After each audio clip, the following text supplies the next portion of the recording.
मित्रांनो, वारंवार आपण व्हिडिओच्या माध्यमातून धान बोनस तसेच धान चुकाऱ्याबद्दल माहिती घेत आहोत. मित्रांनो, फायनली धान चुकाऱ्याची रक्कम ही शेतकऱ्यांच्या खात्यावर वाटपाला सुरुवात होणार आहे. तर तो जिल्हा कोणता आहे आणि जिल्ह्यातील किती शेतकऱ्यांना धानाचे जे चुकारे आहे ते वाटप होणार आहे? आता तुम्हाला वाटेल, जेवढे शेतकऱ्यांनी नोंदणी केली होती मार्केटिंग फेडरेशनचे बीम पोर्टलवर वगैरे, तर तेवढ्याला तेवढ्या शेतकऱ्यांची जे हमीभावाने खरेदी केलेली किंवा विक्री केलेली आहे, अशा सर्व शेतकऱ्यांच्या खात्यावर तुम्हाला वाटत असेल की बाबा धानाचे चुकारे हे वितरित होतील. तर धानाचे चुकारे हे काही शेतकऱ्यांच्या खात्यावरच वितरित होणार आहेत आणि जे पेंडिंग शेतकरी ठेवले आहेत, जे वेट लिस्टला शेतकरी ठेवलेले आहेत, त्यांच्या खात्यावर कधीपर्यंत ही धानाची रक्कम ही जमा होणार आहे? अशा अनेक प्रश्नांची उत्तरे आपण आजच्या व्हिडिओमध्ये क्लिअर करण्याचा प्रयत्न करणार आहोत. तत्पूर्वी जर चॅनलवर नवीन असाल तर चॅनलला सबस्क्राईब करा आणि समोरील जे बेल आयकॉन बटन आहे ते दाबायला विसरू नका. तर नमस्कार मित्रांनो, मी राजसूर येतो, स्वागत आहे कृषी युट्यूब चॅनलमध्ये. मित्रांनो, तुम्हाला देखील काही प्रश्न असतील तर डायरेक्टली इंस्टाग्रामला मेसेज करून विचारू शकता. इंस्टाग्राम आयडी डिस्क्रिप्शन बॉक्समध्ये दिलेला आहे. एकंदरीत बघायचं झालं मित्रांनो, मार्केटिंग फेडरेशनकडे बऱ्याच शेतकऱ्यांनी नोंदणी केलेली होती. त्या नोंदणी अंतर्गत जवळपास जे शेतकरी आता पात्र आहेत किंवा जे शेतकरी जवळपास 15 मे पर्यंत ज्या शेतकऱ्यांनी आपल्या धानाची विक्री केलेली होती, अशा शेतकऱ्यांना धानाचे चुकारे हे वाटपासाठी मंजुरी देण्यात आलेली आहे.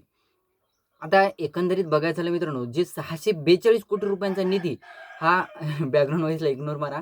जवळपास 642 कोटी रुपयांचा निधीची मागणी करण्यात आलेली आहे, जे धानाच्या चुकाऱ्यांसाठी अवेलेबल करायला पाहिजे. परंतु 642 कोटी रुपयांपैकी फक्त आणि फक्त 178 कोटी रुपयेच हे शेतकऱ्यांच्या खात्यावर वितरित होणार आहेत. तर मार्केटिंग फेडरेशनच्या धान खरेदी केंद्रावर जवळपास हमीभावाने 63,234 शेतकऱ्यांनी जी नोंदणी केलेली होती, त्याच्यापैकी 642 कोटी रुपये या शेतकऱ्यांसाठी अवेलेबल करायला पाहिजे होते. आता आपण वारंवार सरकारकडे मागणी करत आहोत, वारंवार आपल्या व्हिडिओच्या माध्यमातून की बाबा धानाचे चुकारे असो किंवा धानाच्या बोनसची जी रक्कम आहे ती शेतकऱ्यांच्या खात्यावर लवकरच वितरित करा. आता त्याच्यामध्ये जवळपास गडचिरोली, भंडारा, गोंदिया, चंद्रपूर, त्यानंतर नागपूर जिल्ह्यातील काही भाग आहे, त्यानंतर पालघर जिल्ह्यातील काही भाग आहे. असा बऱ्याच शेतकरी आहेत जे धानाच्या बोनसच्या प्रतीक्षेत आहेत. एकंदरीत बघायचं झालं मित्रांनो, जवळपास 642 कोटी रुपयांपैकी 168 कोटी, आपण 178 म्हणलो तर 168 कोटी 39 लाख रुपयांचा निधी हा उपलब्ध झालेला आहे. गोंदिया जिल्ह्यातील शेतकरी जर तुम्ही असाल तर जवळपास 48,000 शेतकरी हे अद्यापही धानाच्या प्रतीक्षा यादीत म्हणजे वेट लिस्टमध्ये टाकण्यात आलेली आहेत.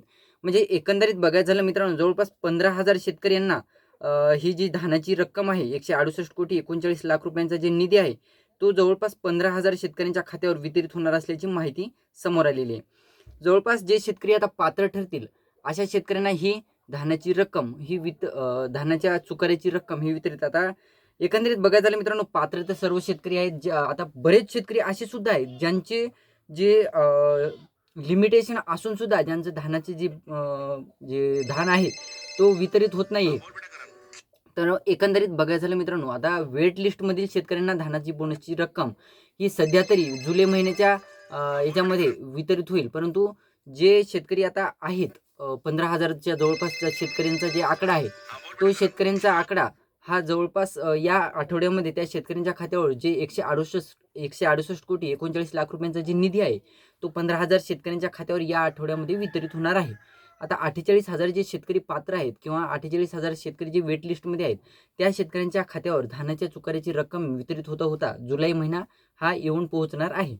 आता तुम्ही देखील या 15,000 शेतकऱ्यांमध्ये असाल तर तुमच्या देखील खात्यावर ही म्हणजे आता 15,000 शेतकऱ्यांमध्ये तुमचं नाव कसं आहे किंवा कोणत्या प्रकारे शोधायचं किंवा तुम्ही हे पात्र असाल की नाही हे जर पाहिजे असेल तर ज्या शेतकऱ्यांनी 15 मे पर्यंत धानाची विक्री केलेली आहे त्याच्यापैकी आता जवळपास सुरुवातीला ज्यांनी धानाची विक्री केलेली होती असेच शेतकरी 15,000 म्हणजे 168 कोटी रुपयांचा निधी जे आहे तो काय असा काय मोठा निधी नाही. 642 कोटी रुपयांचा निधी लागणार आहे सर्व शेतकऱ्यांसाठी.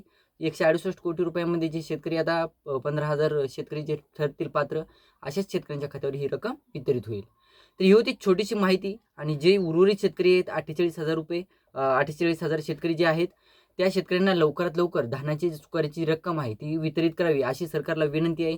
देवेंद्र फडणवीस असो किंवा जे कृषी मंत्री दत्तात्रय भरणे आहे यांच्याकडे आपल्या या चॅनलच्या माध्यमातून आपण विनंती करत आहोत की बाबा लवकरात लवकर धान बोनसच्या रकमेचा विचार करावा. त्याचबरोबर धानाच्या चुकाऱ्याची जी रक्कम आहे वेट लिस्टमध्ये ज्या शेतकऱ्यांना 48,000 शेतकऱ्यांना जे टाकलेलं आहे त्या शेतकऱ्यांचा सुद्धा लवकरात लवकर विचार करावा.